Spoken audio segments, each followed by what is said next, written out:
Hello and welcome to the Virtual Care Basket. I'm Ayesha Hilton and I invite you to find out more at virtualcarebasket.com. I hope you enjoy this interview.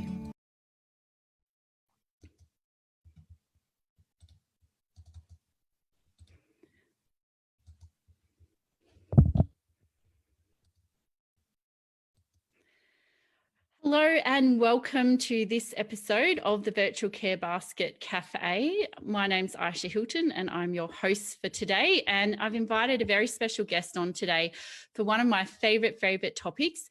Michelle Manning-Kogler is the author of Quantum Soul Clearing, Healing the Scars That Life Leaves on the Soul, and founder of the Quantum Soul Clearing Process. She mentors emerging leaders and business owners to activate their genius so they can revolutionize the world with their work. And we need more and more people like this in the world. And you can find out more about Michelle at quantumsoulclearing.com. But today we're actually talking about one of my favorite topics, which is human design. And I'm passionate about human design. I'm a manifesting generator. So I'm like the ever ready bunny full of beans. And sometimes I need to take a chill pill. So welcome, Michelle. Thank you. And thank you for having me, Ayesha.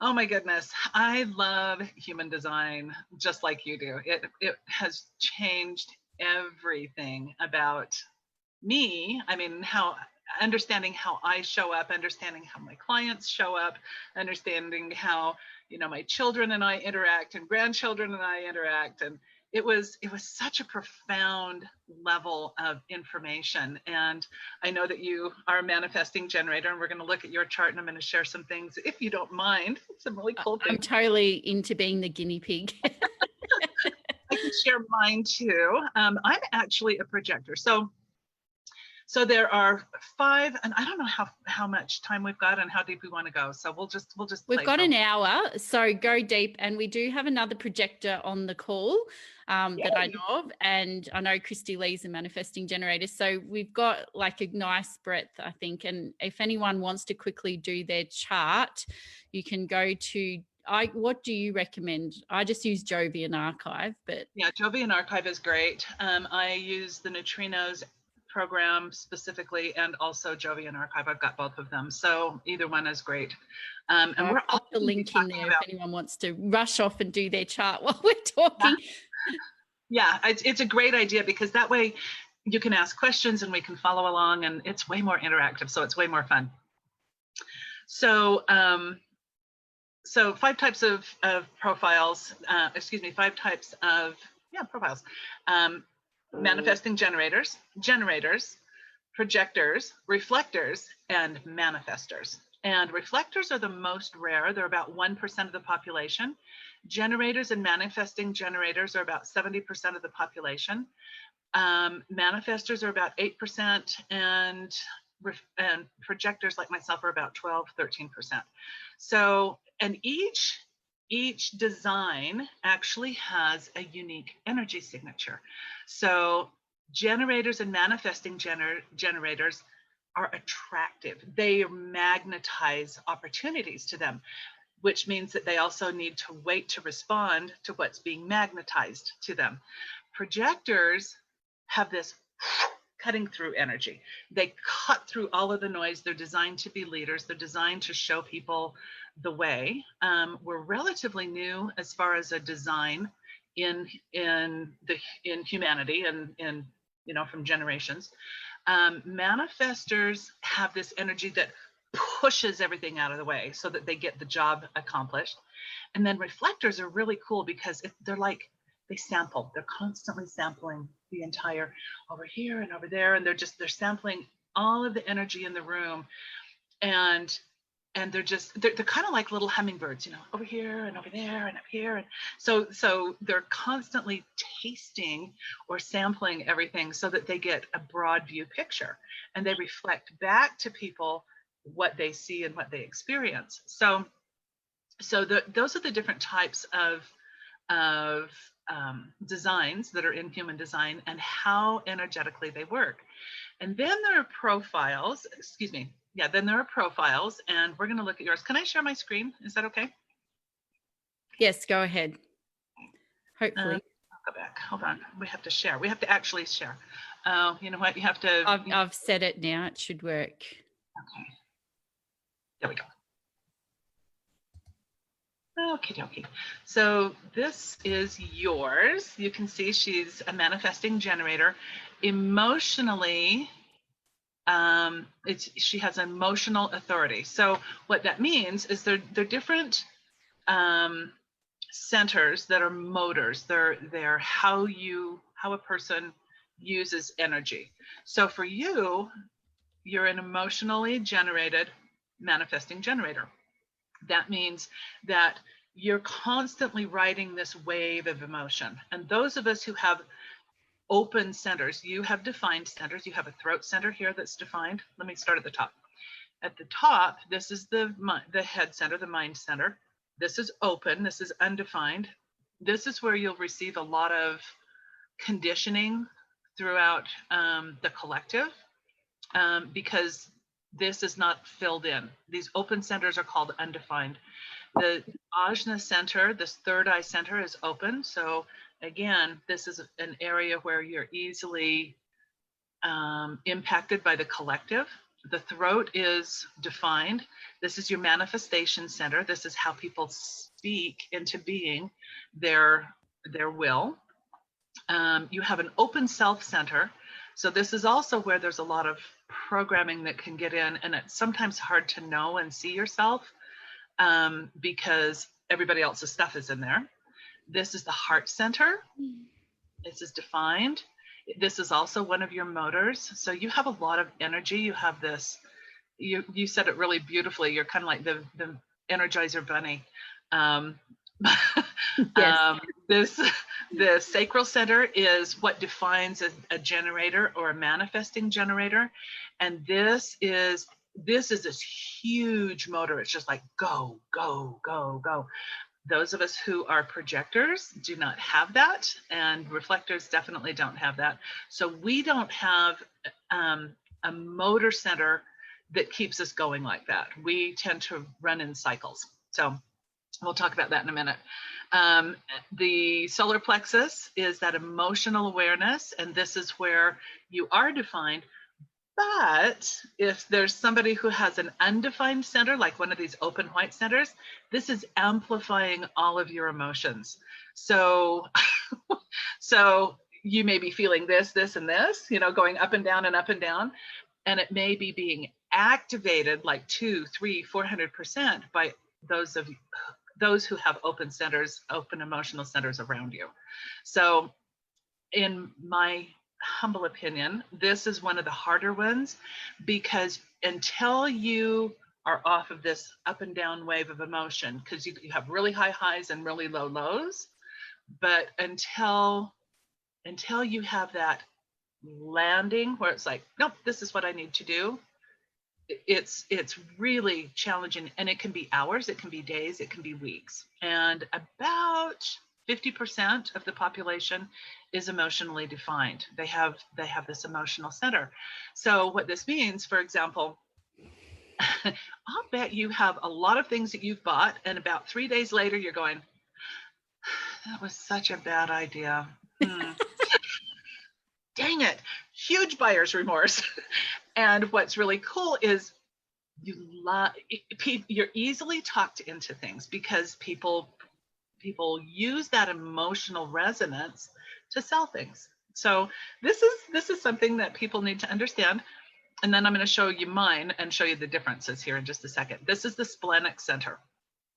You have a split definition, which means that you're also a splenic generator. So this is, the spleen is survival. You see, sense, smell, feel, know. There's just this instantaneous knowingness. So part of the time you're working in that instantaneous knowingness, and the other part of the time is in this up and down of emotion. So, and I'm a Gemini on top of that, so I'm totally confused. And I know Christy Lee was relating to you when you said what you said about, oh gosh, that was a really bad idea 3 days later. And I think that's one of the gifts of human design, is it's taught me that like I'm a yes person. Oh, that's a good idea. I'll just start a whole new business on some random topic that I've just learnt about. And then I'm like, what the hell was I doing? So now, like, if you do have that, if that, you know that about yourself, then you give yourself time, like you keep the idea percolating, but you don't take action straight away, which is really hard for, I know Christy Lee and I are very similar. We have these ideas and we just run and jump. And then we're like, oh my God, I've overcommitted. Well, and we're going to talk about manifesting generators also from that energy, because generators and manifesting generators have this. Tanya's just shared that she's a MG as well. So we've got a few on the call. Okay. Perfect. So what's fascinating is that, and let me go here real quick. I know it's so complex. So if anyone's feeling overwhelmed, don't worry. It is complex. Yeah, this has taken me years. And this is why I'm really good at what I do.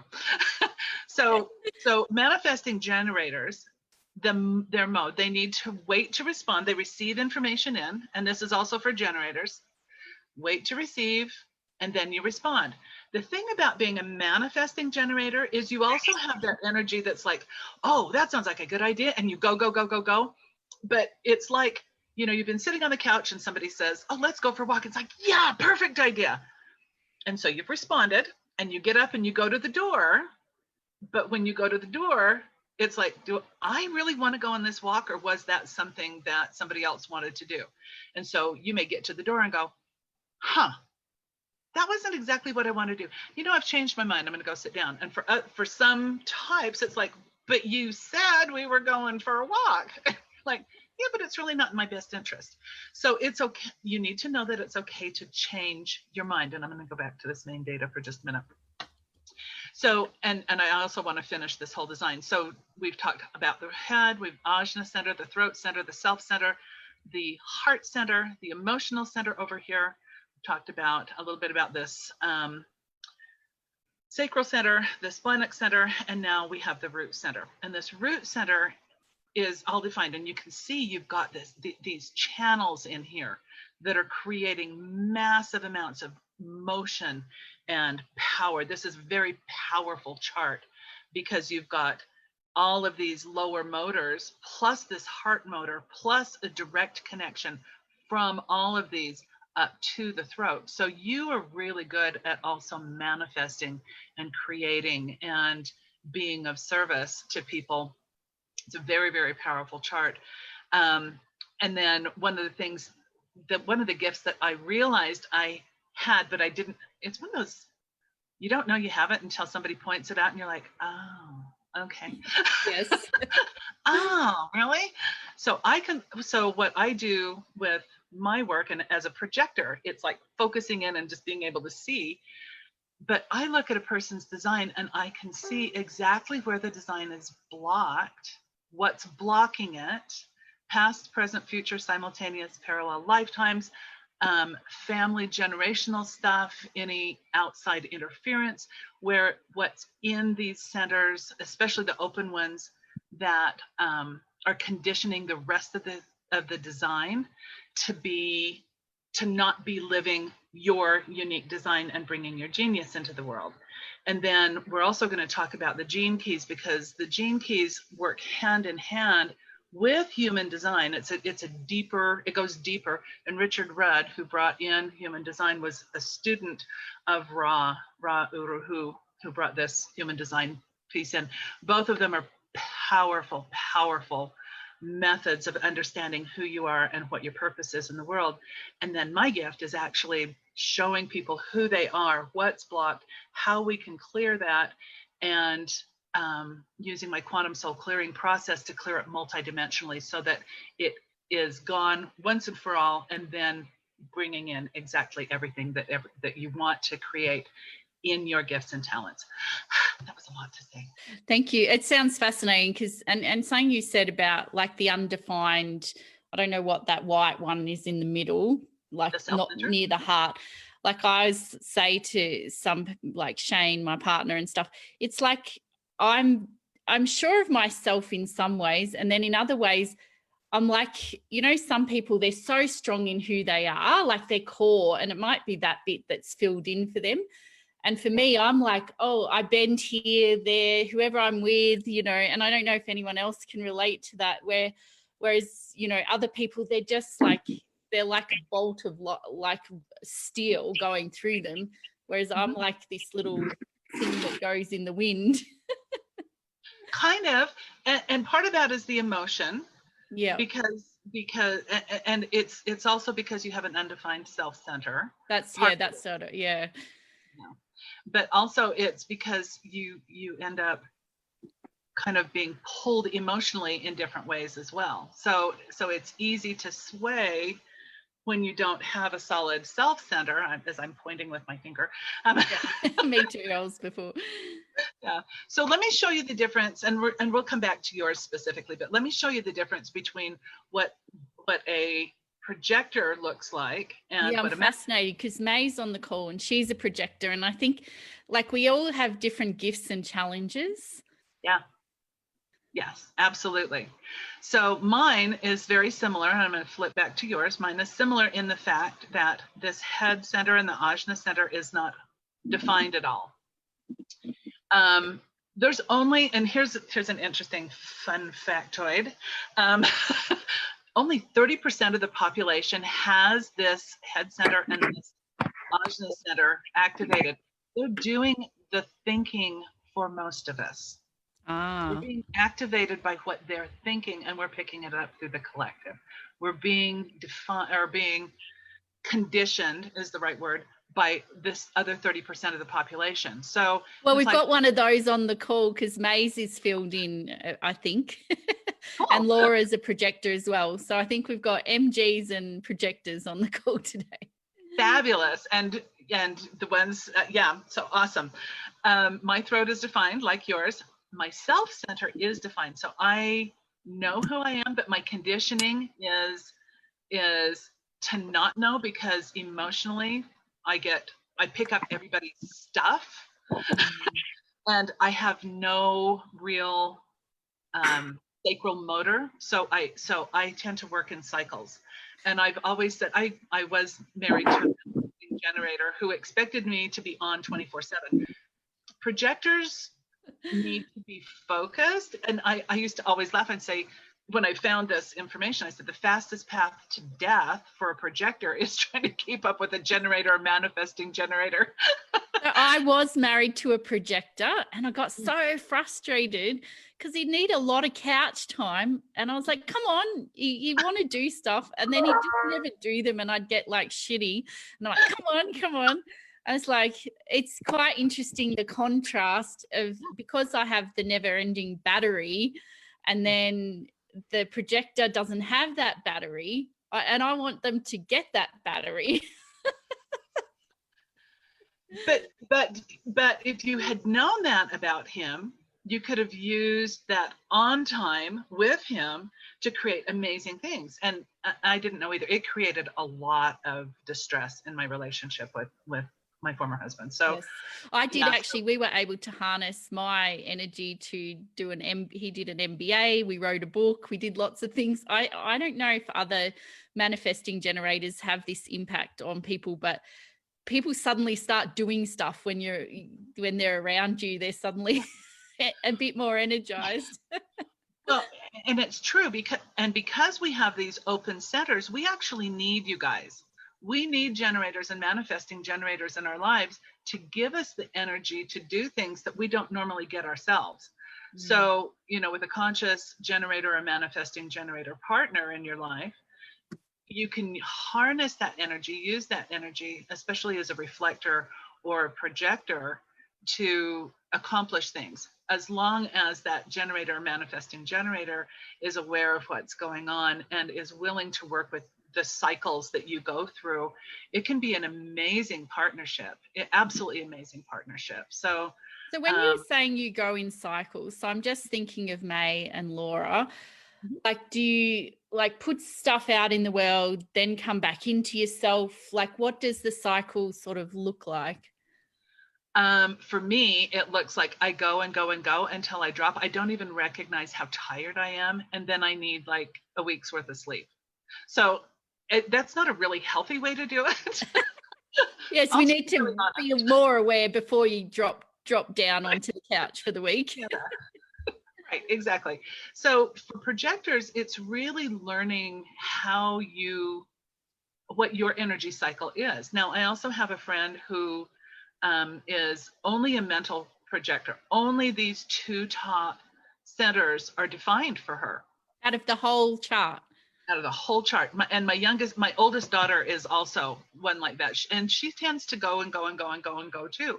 But both of them are being conditioned by life partners who have generator and manifesting generator energies. So they're picking up all of that.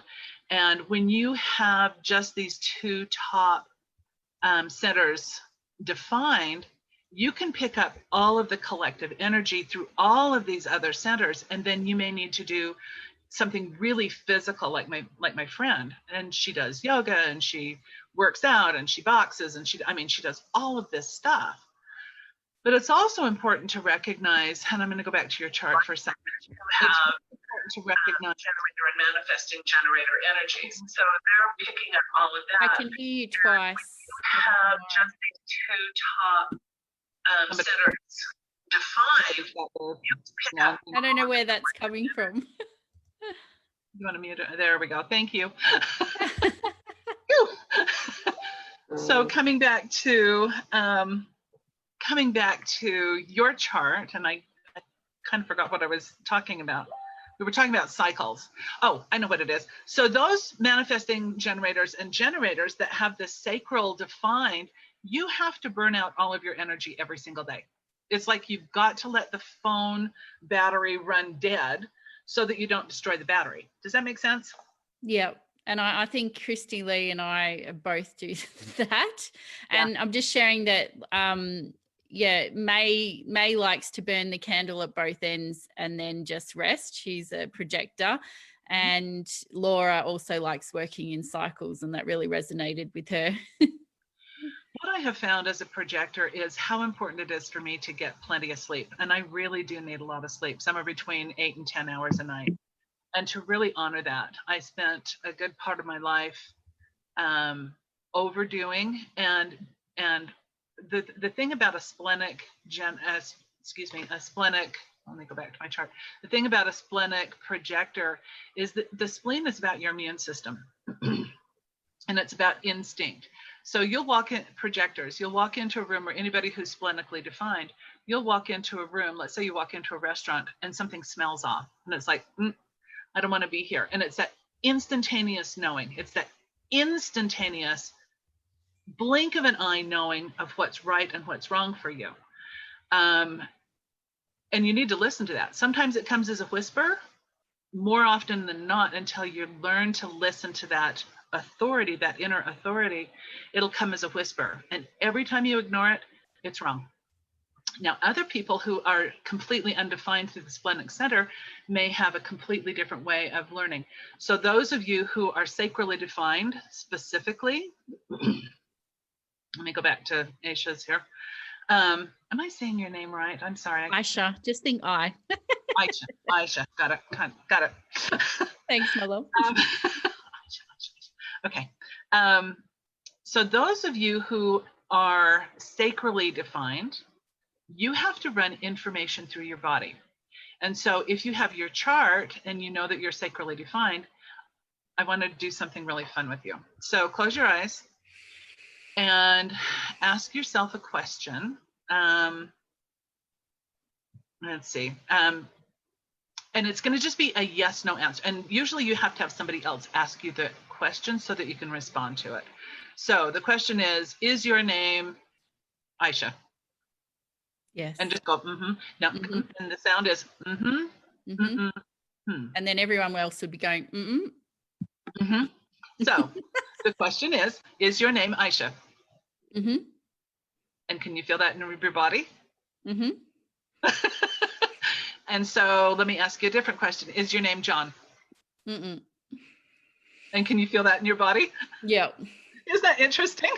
Christy Lee and I were talking about it the other day about, making the sounds more. And I think that a lot of generators and manifesting generators, or the ones with that filled in, they probably do it, and we've been taught not to do it. Yeah, absolutely. Because it's rude, No, So it's not. yeah. We need to change that. We really need to honor one another's authorities. And the thing about projectors, because I'm a projector, but those of you who are projectors, it's so easy for you to see the big picture and to see the answers for everybody.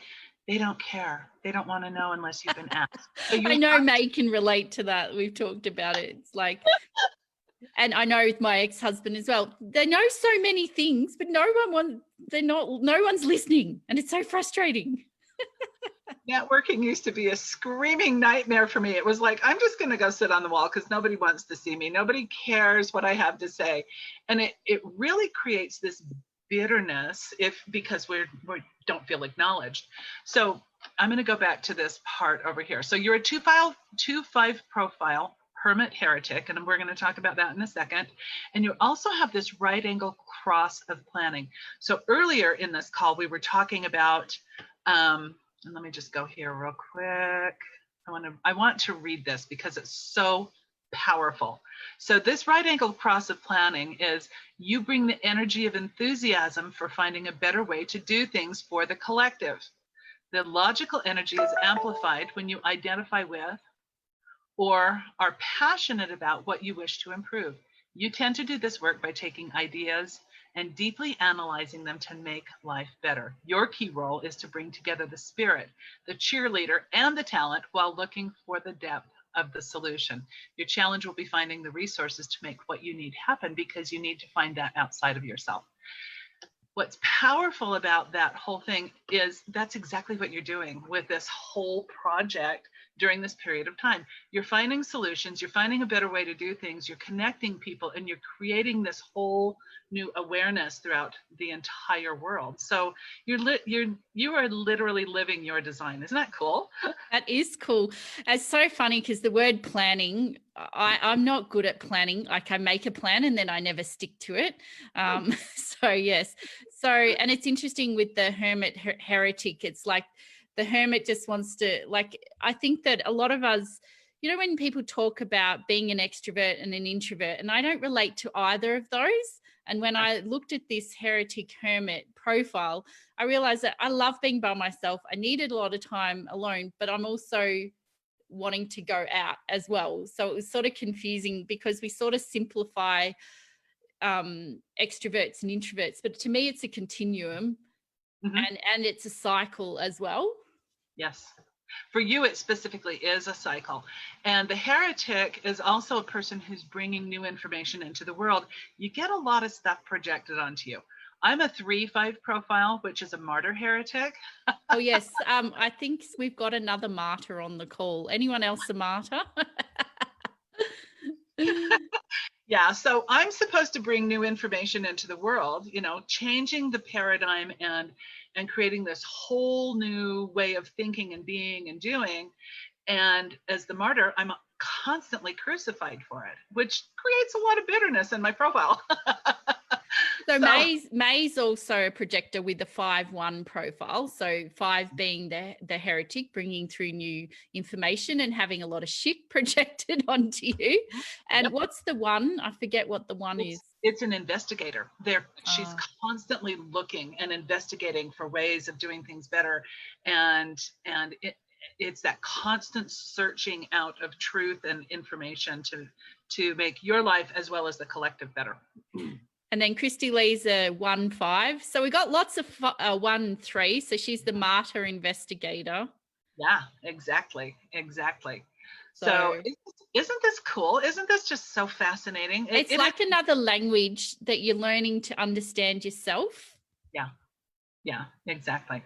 So for you, going to this detail, the mode in which you use your design and authority is to receive, to be receptive to input, and you're constantly receiving information, and then decide whether you want to respond to it, and then to respond to it. So as a manifesting generator, stuff is coming at you. It's coming to you. So it's that magnetization of what you want to receive, what you want to know, what you want to, and so all this stuff is coming at you, and it's like sifting. It's a constant sifting, and then being responsive to what you want to. The conditioning thing, though, can be frustration. So if you act first instead of respond, receive and then respond, if you initiate, you will always be frustrated. So I know, because I know Christy Lee's chart. I had a look at it. We're both like, and I know there's another MG on the call as well. It's like you have these great ideas and you put them out there and nothing. And then you have this random thing that takes off. And I think that happens for all of us anyway, but it's like it's just can be quite random, what people are actually keen to get more from you. Yeah. And so for you specifically, the strategy to get through all of this is to respond, envision, is that how I want things to go? Reprocess the information, reinform, be reinformed, and then act on whatever it is. Does that make sense?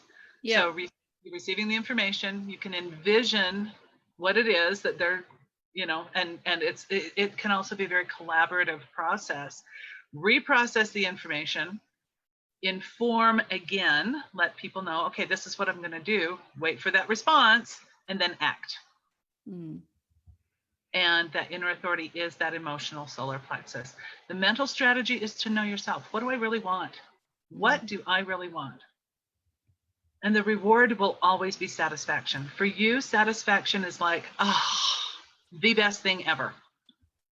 It's funny, even I shared this GIF yesterday on Facebook of a circle of people, and they were rotating up and down and around, just holding hands.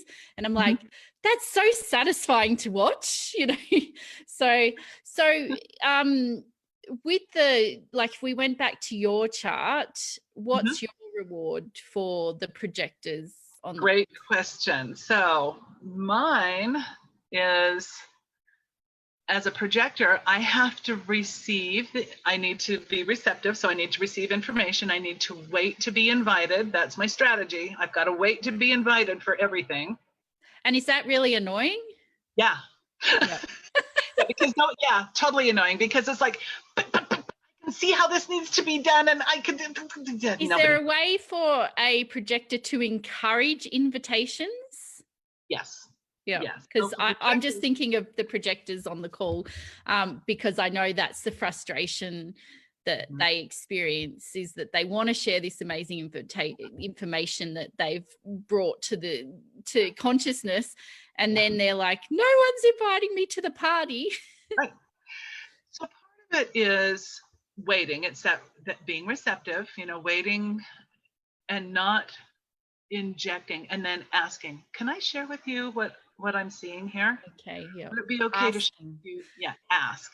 Because when you ask a question of somebody, it helps draw their energy into you.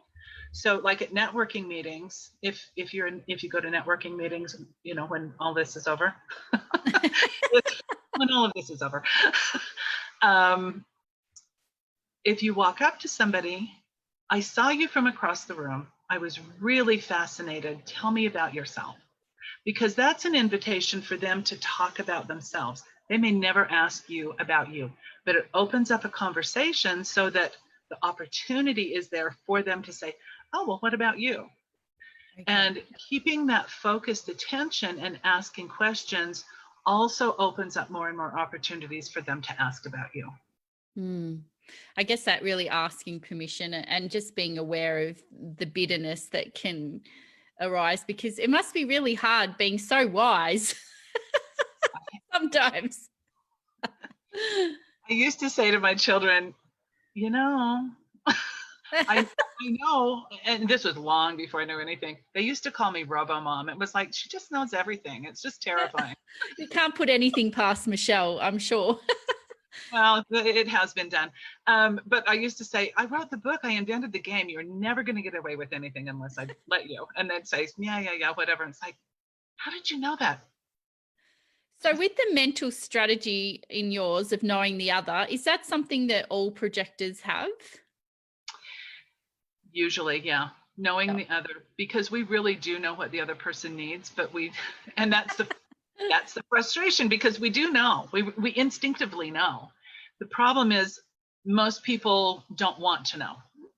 They don't know that you know, but because of the energy it literally projects out, and it can be very piercing. It makes people feel naked. It makes them feel very vulnerable. And that's so scary for most people if they're not very self-aware, especially. Oh, especially. And, I've worked with a lot of women over the years who have, had been sexually assaulted. They'd never told anybody. And I'm like, this keeps coming up. And, I don't want to make you feel uncomfortable. Can I just share with you some of what I'm seeing? And I've had more women just start sobbing. I had this, and this happen. And I've never told us all, how do you know that? Yeah. I don't know. I don't know how I know that, but it was also an opportunity to heal at a much, much deeper level, in a way that was more gentle than, in other ways that they hadn't been able to process. So, or, so yes, I think it can be very daunting for people who are not used to projector energy, because it makes them feel very vulnerable and very violated in some ways. If there's a constant, going at somebody, which is kind of an unhealthy projector behavior, is constantly offering information when people don't want it or haven't asked for it. They're not ready to receive it yet, is the problem. Once they have this awareness, well, can I share with you what I kind of seeing or sensing? It opens up a dialogue rather than, oh, this is what's happening, because that puts somebody on the defensive, and then there's a wall that gets built instead of a relationship, a partnership. And I can see that in my marriage. Yeah. Yeah. And so with the reward being success, like for us MGs, it's mostly satisfaction as far as I know, but what does success mean in this regard? Nothing makes a projector happier than feeling successful. We've successfully shared information. We've successfully led others. It's just like, yes, it's just so satisfying and rewarding. Yeah. So, yeah. Yeah. So can I share for just a minute, because I know that we've been talking specifically about human design. Would it be okay if I went just a little step further and shared something really powerful about the gene keys? Yes. So we'll stop the screen share. Do you want? Yeah, I'll stop this. Do you have something to show? I actually have something else to show. Is that okay? Yeah, go for it. Okay. I hope everyone's enjoying this, and if anyone wants to share anything in the comments, go ahead. Actually, do we have any questions before we go to this? Anyone got any questions? Christy Lee's loving it. I'm going to stop sharing for just a second. My thing just went smaller. All right. Yeah, if you've got any feedback or questions, May saying it's very informative. She just wished my chart had as much info. Okay, so maybe This is the professional version. That's why I have so much I don't have access to that either, but I think I might have to book in for a one-on-one. And I'd be happy to do that. So just email me, text me, whatever. Yeah. Okay, cool. So let me go back, and I'm going to reshare this for just a second. We're going to go to your gene keys. Now, I want to share. So this is about your life purpose. These outside, your life's work, your life purpose. And this is where we have a profound influence in the world. So this top one, and you can go to genekeys.com and you can get your profile. This actually corresponds with your chart. So I'm going to go back here. Okay, yeah, I can sort of see it, the spots. Yep. So the 16, line 2 is, let me go back here. 16, line 2 is this life's work. Now, you'll see 3 different pieces of information here. The line 2 is from the I Ching. The yeah. Gene Keys brings in a lot more information from the I Ching. The line 2 as compared to human design. So it has a shadow essence associated with the human design. And I'm going to go back here to human design. So there's a shadow essence, there's a gift essence, and there's a siddhi, S-I-D-D-H-I essence, which is like a divine essence. So the 16-2, the shadow is indifference. The gift is versatility. And the siddhi, the divine essence, is mastery. So when we look at the shadow, it's, I don't care. I don't care about myself. I don't care about you. I don't care what your suffering is. I don't care.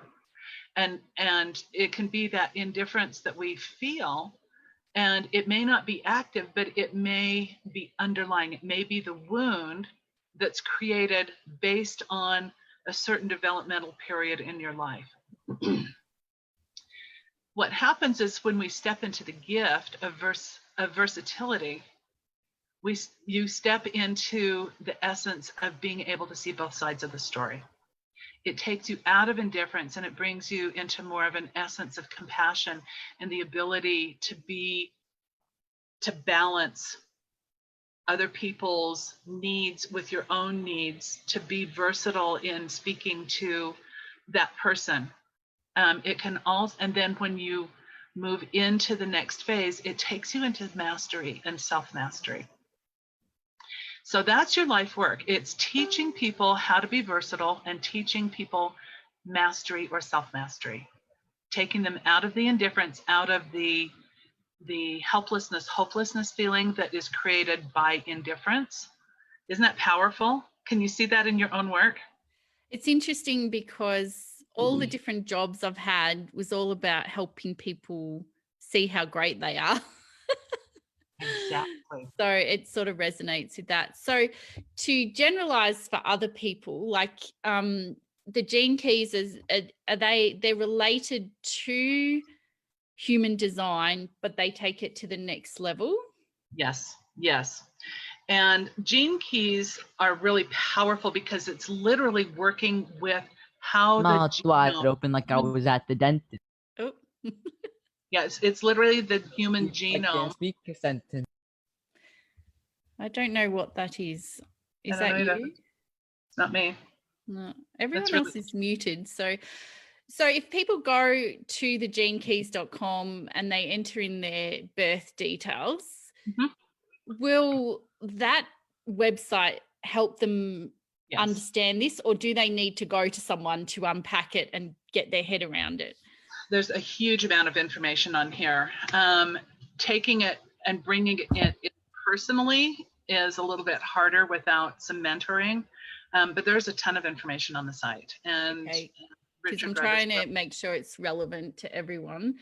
It is absolutely relevant. And so when you pull up your human design and then you pull up your gene keys, you can see how, so for example, this 16.2 is your personality, 16.2 here.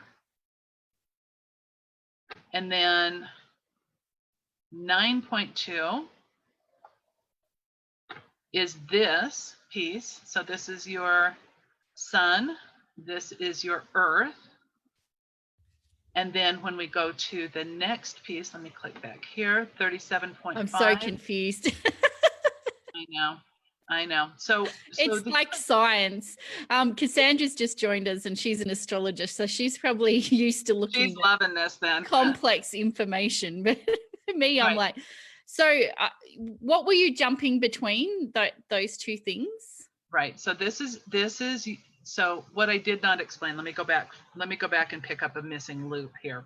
So we are designed, this is what the soul activates about 88 days before you're born. These two pieces of information, this is the sun, which is in gate 37, line 5, and this is the earth, gate 40, line 5. So these lines come from the I Ching, and then this comes from your charts.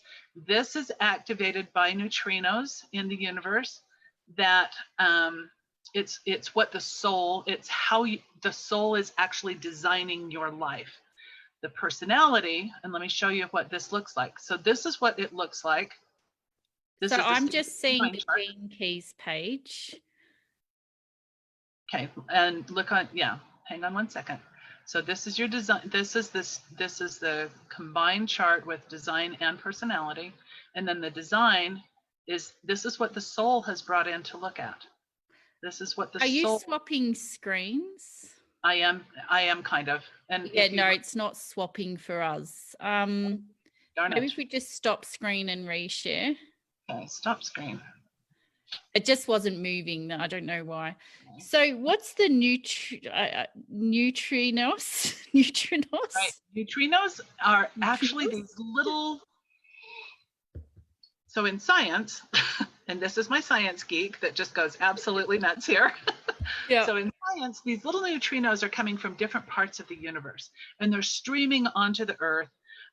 They are smaller than the, so you have atoms, and then you have the ions and protons and everything that go around the atom. Neutrinos are smaller than that, but there's trillions of them that are streaming all over the planet, activating information from other parts of the universe.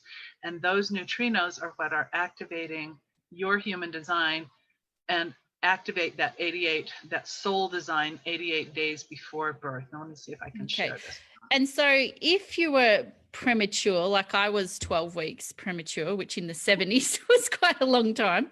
Actually 8 weeks, sorry, 8 or 9 weeks. So does that make a difference? Like it just is whenever you're born? Yeah, it's just whenever you're born. Just whenever you're born. Oh, what did I do here?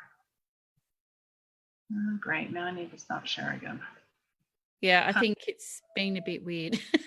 Okay, well, okay, we're done with that part apparently. And that may be too much information.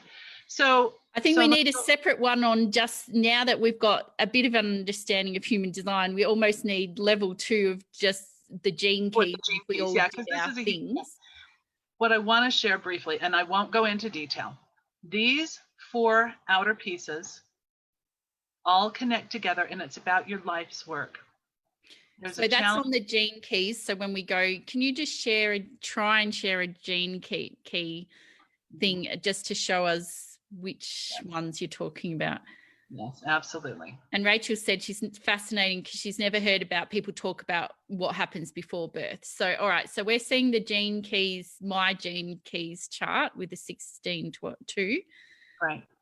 According to Ra, the person who developed human design, the soul seats itself into the body at about 3 months before birth.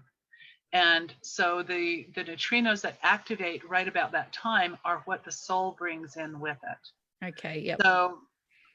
So these 4 on these outer pieces, the life's work, your evolution, the radiance, and your divine will down here at the bottom, those all correspond to on the top left of the chart and the top right of the chart, the first 2, the sun and the earth, it corresponds with those 2 activations in your human design. Okay. The rest of this, there's a Venus sequence and a Mars sequence. This one has to do with money. This has to do with relationships and love. Way more information than we have time for or bandwidth for today. Yeah, it looks fascinating, but I'm like, oh, it's like a map that I don't understand. So, yes.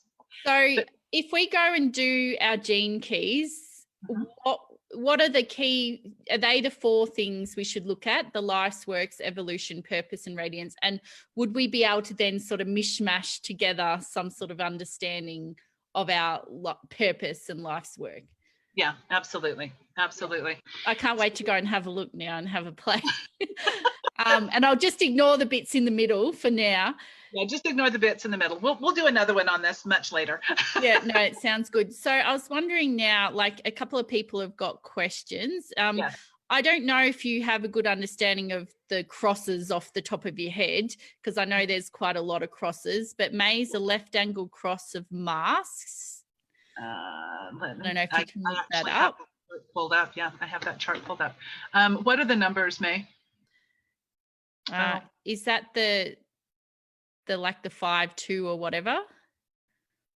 Is that what she is? She's a 5-1 from memory. No.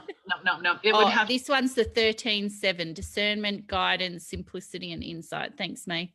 No, 13. Okay, 13, right angle cross of which one? I know I've got to go up. Hang on. Listening? Masks. Oh, of masks. Is that a yeah. thing? Yep. Left ankle cross of masks. You're here to look at the past and give direction through your own mutative process. You wear the masks because there is pressure on you to give direction. Sometimes that expectation can make you experience melancholy as your cross expresses individual energy that is looking for the higher love with another. The twist is that your individual energy is about individual expression, which can sometimes struggle when trying to love others, simply because then it is no longer just individual. Remember that to find love, you have to start the journey alone, or you would already have love. And let me just put this in here. It's a little convoluted. There you go. Okay. Yep, that's good. May, you can read that. I know that Donna and another lady that was on the call earlier left. Donna's still here, but they didn't know their time of birth. I also didn't know my exact time of birth, and I checked a few things. And so what do people do if they don't know their time of birth? How can they use this technology? That's a great question. A really great question. So if you really don't know your time of birth, we can put in a noon time of birth, which is kind of halfway between. The only problem with that is that there are some charts that literally change every hour or every 2 hours. Gosh, yeah. And it changes who you are. So there are astrologers who can, and there's a specific name for them, and I'm sorry it's escaping me, but they can take your birth information, they can go back, and it's like an investigative journalist. They can kind of backtrack to see some of the things that were happening during your life at certain times, and that way they can more closely. So they're retrofitting your birth date. Yeah, kind of. Yeah. Is there I know kinesiology can do a lot. Could people just sort of use a pendulum or use kinesiology? I don't know, because I'm not very good at it. Yeah. I've seen people do it, and usually not terribly successfully. I don't know why. I'll tell you what I did. So my mum knows everyone else's birth time except for mine. So, but she knew it was around lunchtime. So I actually used normal astrology, and I looked at where my moon and my rising were, and I knew that I wasn't say a Scorpio or something. So then I worked back. So I've sort of chosen 12:15 to 12:30. And it seems to be accurate for who I am. So I'm just going with that. And then Donna said she was born around 2 a.m. but doesn't know the minutes. So what I have done is you could do 2, 2:15 and 2:30, 2:45, and just sort of, I don't know, just see. I mean, we can't always see our own brilliance. So you might go, no, that's not me, but it's really you. But it is sort of an investigative. And because there might not be a huge change from 2 to 3, so then it doesn't matter as much, maybe. Well, for most people, in most countries, do put the birth time on a birth certificate. So getting a certified birth certificate may give that information. The Australian one in the 70s definitely doesn't have it. Yeah. And that's unfortunate. I personally think it should be law that everybody should know their birth time. The exact moment. And I was extra careful when I had my children to make sure that I knew their time of birth. Cassandra's just said you can ask for hospital records. So yeah, maybe after all this is over. Right, exactly. Investigate. Yeah, it's an investigation. And did anyone else have any other questions for Michelle? I hope you've all enjoyed it. Please feel free to unmute and speak. We don't just have to type. We're welcome to speak if anyone wants to speak. Sheanne, did you manage to do your chart beforehand? Did you want to share anything? Did anyone want to share any? Yeah, finally. Sheanne was asking about her left angle, but I've got to scroll through and try and find out. That's okay. I'll show you what I've got. Can you see that? Hang on, I'll I'll try and pin you.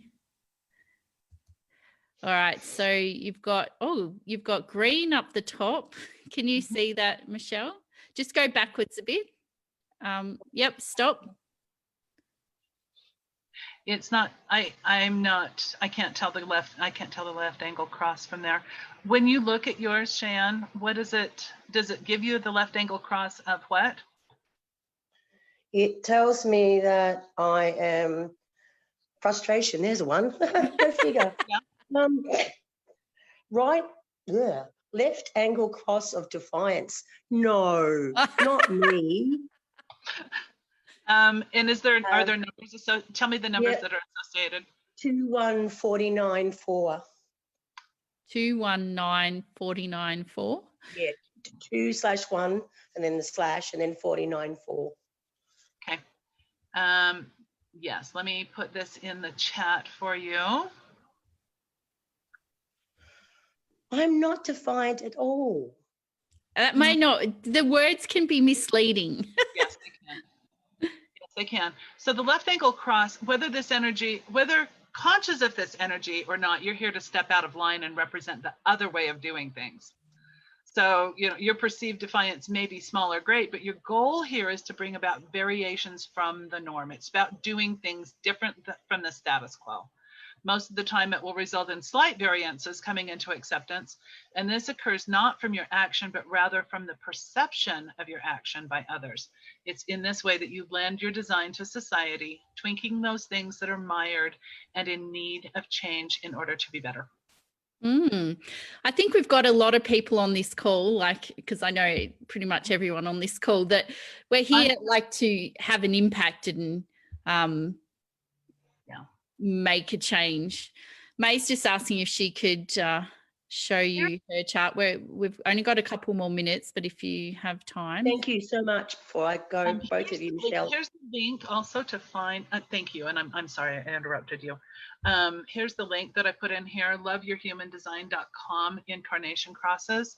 And the link is in the Zoom chat, so you can look up your own incarnational crosses. It's fascinating. It's really fascinating to see what happens. Go ahead, May.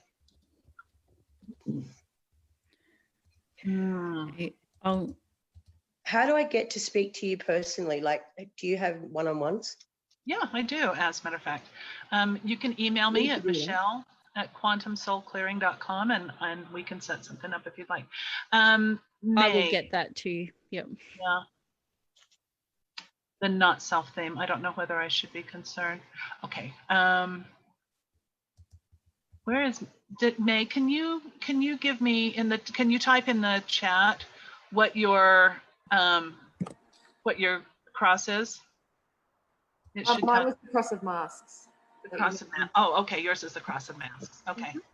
So I put that in the chat also. Left angle. Let's see, the left angle cross of defiance, and then just above that is the left angle cross of masks. So that you can see that. Your chart. Show me your chart again, if you don't mind. Yeah, sorry. Here we go. There. Oh yeah, you've got. Sorry. Can you pin that one for just a second for me? Yeah, it says it's pinned. Can you see it? I see me, unfortunately. Oh, let me get to you. Now I've lost you altogether. If I talk, oh no. I'll cancel spotlight. Okay. Hang on. Oh yeah. So you're a projector also, aren't you? Yes, I am. Yeah. You're one of those 30% that are actually helping create the consciousness for the planet. So yeah, you 30% are really, really important to the other 70% of us who don't have any active head or ajna centers, or any defined active. So what happens with this is you've come in with very clear thoughts, very clear ways of doing things. You've got the throat center that is defined and the self-centered. So you have a really clear sense of who you are. You can speak things into being, and you can speak your thoughts into being in a way that's really powerful. You're also splenically defined. So it's that instantaneous knowing for you. You are a very powerful projector because of that sense of self and because of those thoughts. So you've got some big work to do in this world, girl. But so then I guess I feel like maybe especially through childhood, like I did have these very strong ideas of how things should be, and that's kind of been beaten out of me because it's Of course. like, no, you don't know how the world works. I'm like, no, I know you're not being a good dad. I don't know why, but I know you're not. Boy, do I recognize that one. Keep going. So I guess is maybe my journey at the moment then refinding that confidence in myself and that self-assuredness, because Can I share with you my intuitive hit here? My intuitive hit is that at this point, especially during this cycle of being in, is really looking at everything that's being brought up. And for you specifically, it's probably the confinement of self that is bringing up a ton of emotion and a ton of fear and anxiety and just all the stuff that you probably had fairly well buried, and it's probably a little frightening. So no, a mask upon mask, right? And it really is taking off the mask so that you can see yourself. And healing these childhood wounds is going to be paramount in order for you to bring your gifts into the world, because you have all of you, and you specifically have something really important to do. So thank you. okay. You're welcome. Anyone else? Yes. Did you want to ask something, Cassandra? You're muted, my love. See. There we go. Unmute. Yeah. Yes. Sorry, Hi. I don't have time to look at mine as well. Sure. Go ahead. We'll do it real quick. I'll show you. I'll share it there. I don't know if you can see that. Yep. Yes. Ooh, look at you. A Oh, there's a lot of undefined.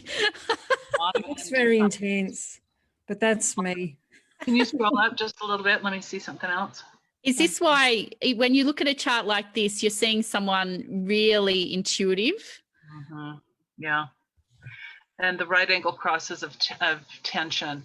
So yeah, you've got the emotional solar plexus defined.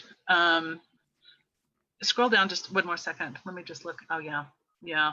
See, all this open area that you've got is everybody else's definition of you. And the emotions you have a better handle on than a lot of other projectors. There's still a lot of generational stuff that's down in the root that needs to be addressed. But again, this is a really, really powerful design, and you actually activate people in a way because of all of these open centers. And then you see through all of their garbage and they don't like that very well, because you're also activating their insecurities and everything that is up and active and conditioned into them as well. So this can be a little bit of a challenge, but you've got this in the center, that 2644 channel, which is about entrepreneurship. You've got some amazing design in here that is really powerful, absolutely powerful. This is almost I would guess that your design portion, the part on the left that's in red, I would be willing to bet that's mostly a reflector. You're probably sampling all over the place all day long, all the energy in the room and anybody else. How are you doing being isolated? Have you got family? Yeah, I've got a husband and a dog, so it's quite comfortable, Michelle. Okay, good. Yeah. Good. Because this would be a really challenging design in some ways to be isolated all by yourself. No, I don't like it. Yeah, I can see No. why. See why. Yeah, that would be a really tough one. It would be interesting also to do an overlay to see what design your husband is. And what happens also in relationship is there's an overlay that happens. You put the two charts together and it creates its own third entity. So you end up with a whole third person in your relationship. Oh my God, that's a whole other juicy topic. Oh my goodness. Yeah, I know. When in astrology, when we put our charts together, we actually harmonize each other. My tension relieves his tension and vice versa. Yeah. So it's a really good combination. Brilliant. So you've been using your tools to attract the right partner and do a lot of the really right things in your life. That's brilliant strategy there. Probably one of the only things I've got right. Oh, stop. I don't agree with that one at all. Me neither.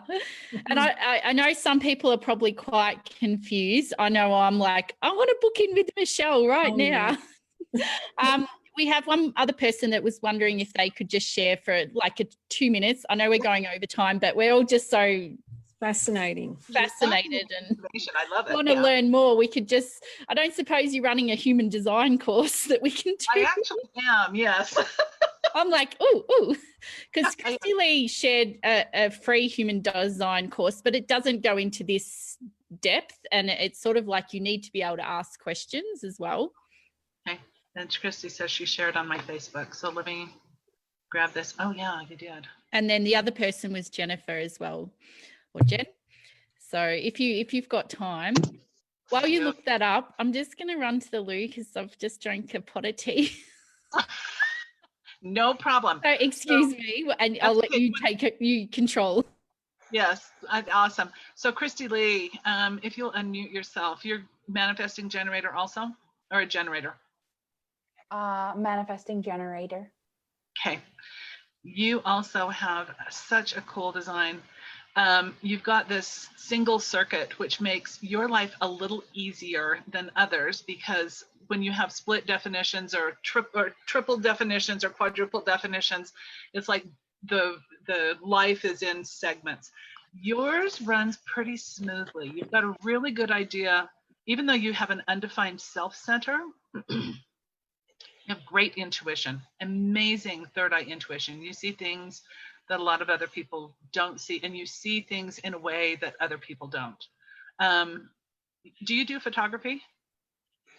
Not like professionally or anything, but I love taking photos, and like what you just said, like everybody tells me that. They're like, how do you see things that like I just didn't know was there, kind of idea, right? And that's how I help them in their businesses, because when they're talking, I don't hear what they're saying specifically.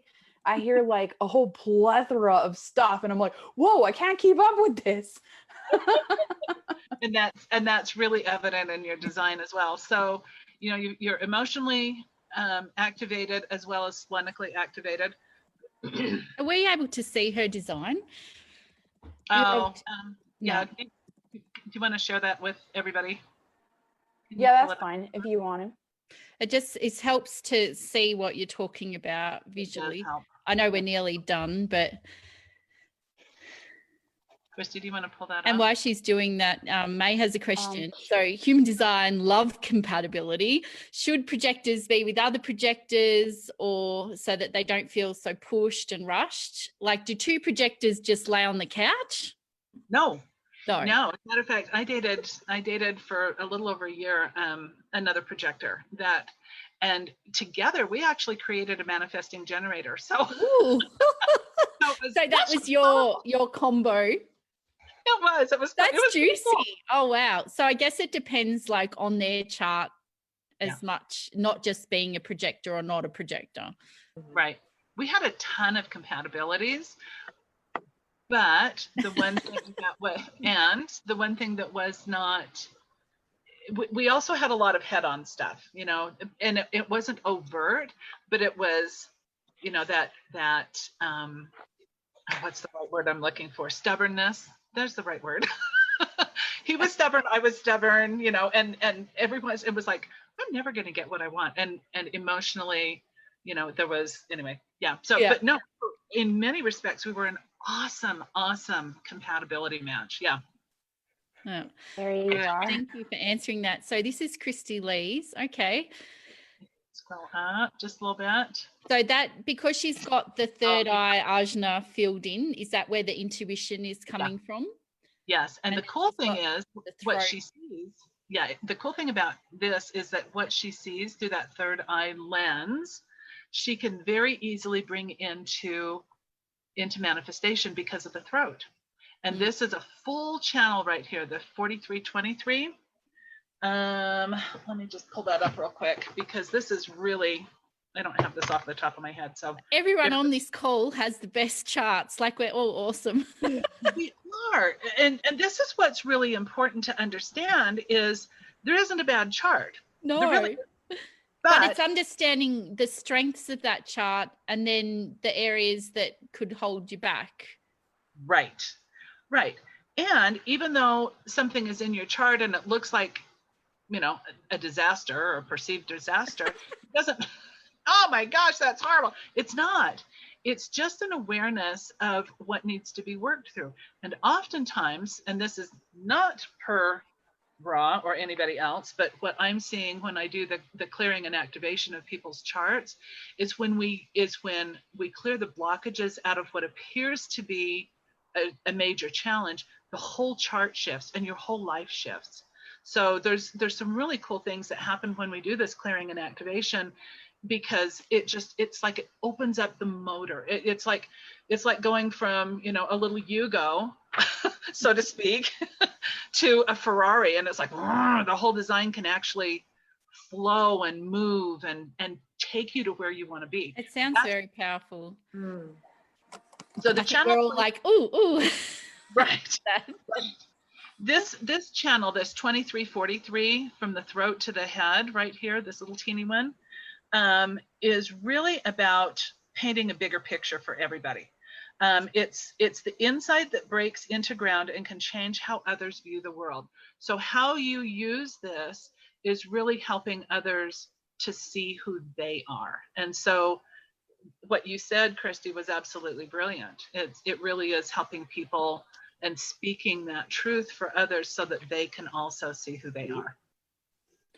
Can I ask a question? You know how I feel like pointing at the screen, but if Christy Lee could just share again.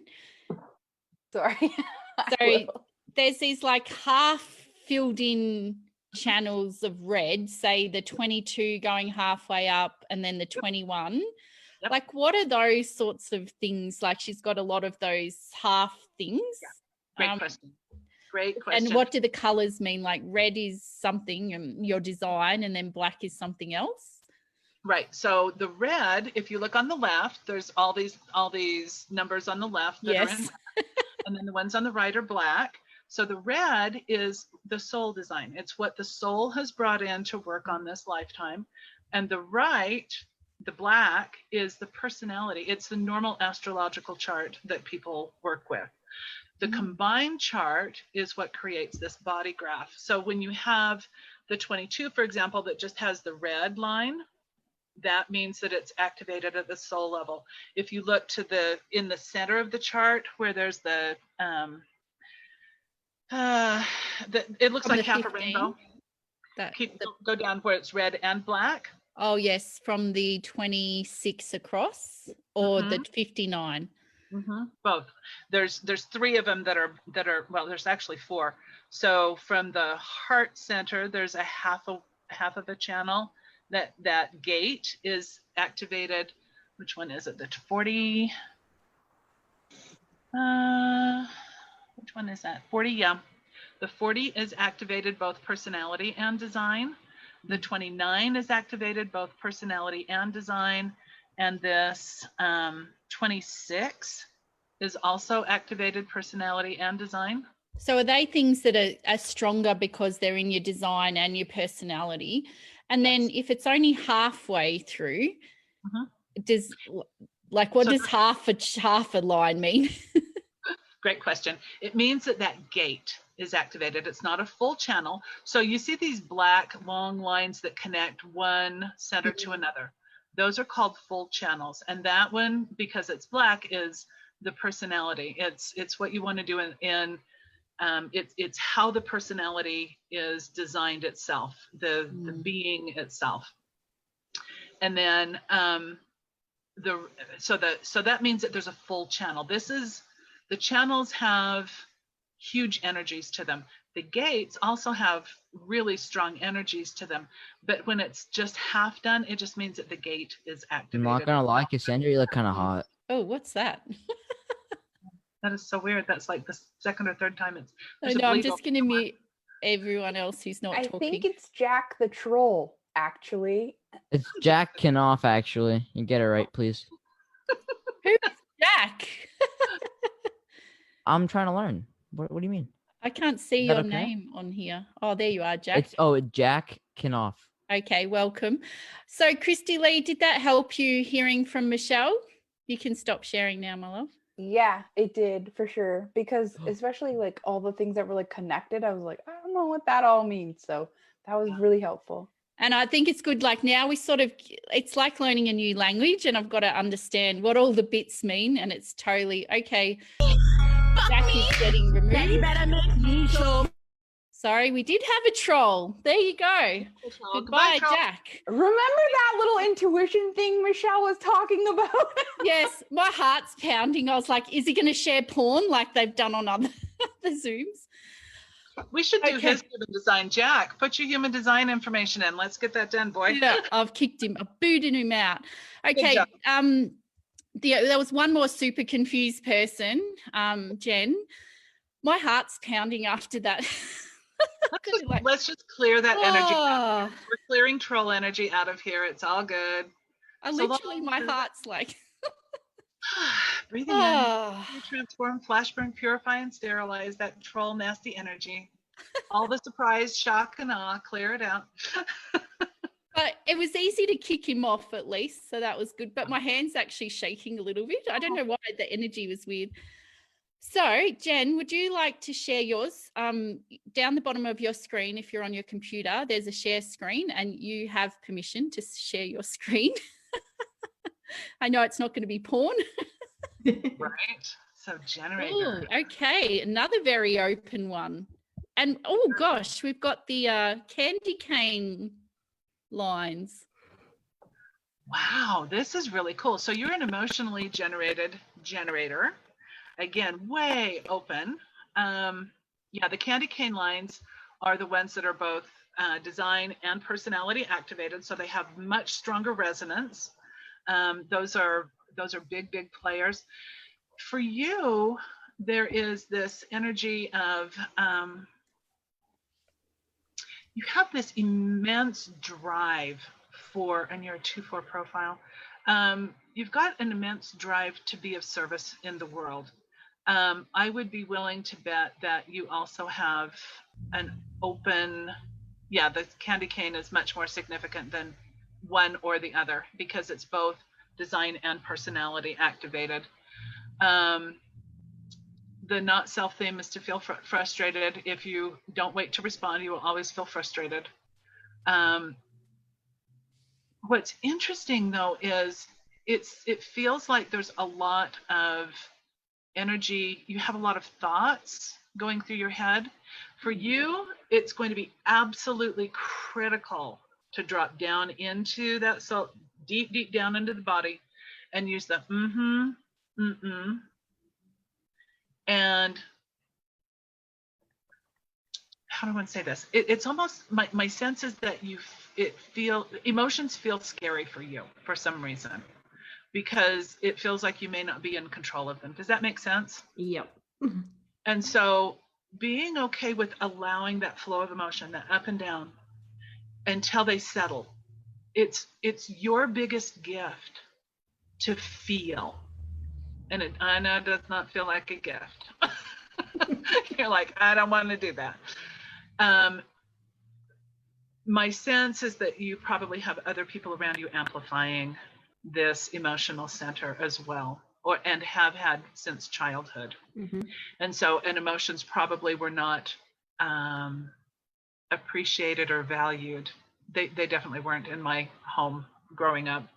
So sometimes, and emotions may also translate, depending on your experiences, to explosiveness. And so if explosive energies can't be controlled, then it's feels easier to shut down. But you're designed to feel. You are designed to be the feeler and the processor of emotions. And it's a gift. It's a huge, huge gift.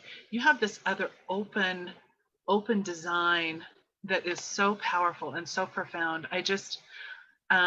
You also have this 6.2 over on the personality side. Mm-hmm.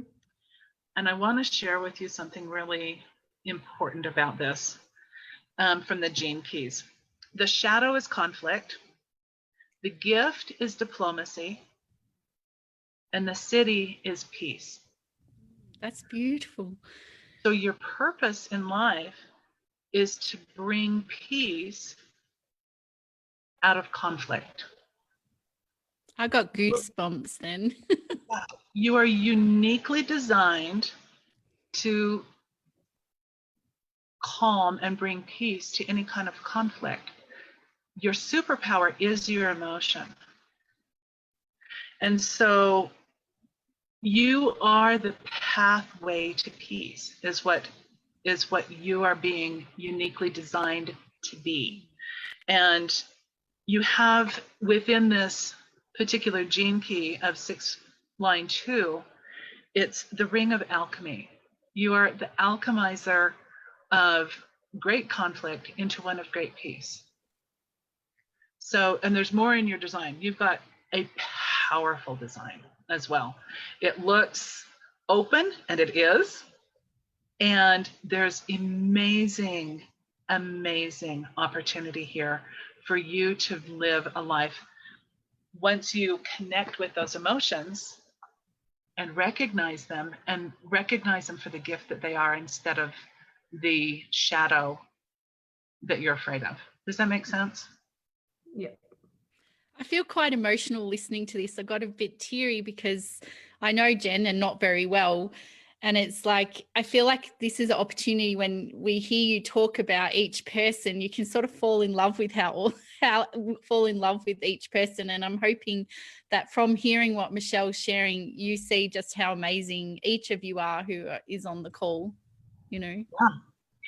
What I've loved about this also is, I'll stop the sharing too and let you. yeah, what I have loved about human design is helping people really see their gifts, see what they are designed to bring into the world and how they can do it, how they're uniquely capable and gifted and resourced to bring their unique gifts and talents to the world. If we were all living from our design, our type and authority, and using the gift of everything that is designed into our human design, we would be living a completely different world, because every single one of us have a piece of the puzzle on this planet. If we were all living from design, we would all be living in an absolute utopia, because we would all be living in peace, we would be living in joy, we would be living in success and satisfaction. And for reflectors, it's that surprise, it's that wonderful surprise of exploration and discovery, and all of the things that are brought in from that. So this is really one of the reasons I love human design so much, and how the work that I do with my quantum soul clearing process enhances the ability to use your design in a completely different way. So I want to thank you, Ayesha, for bringing me on here and letting me share with everybody, because this is what I love. This is absolutely what I'm designed to do. And what a gift you are in the world to be doing this right now, especially right now when people can see and take the time to be part of this.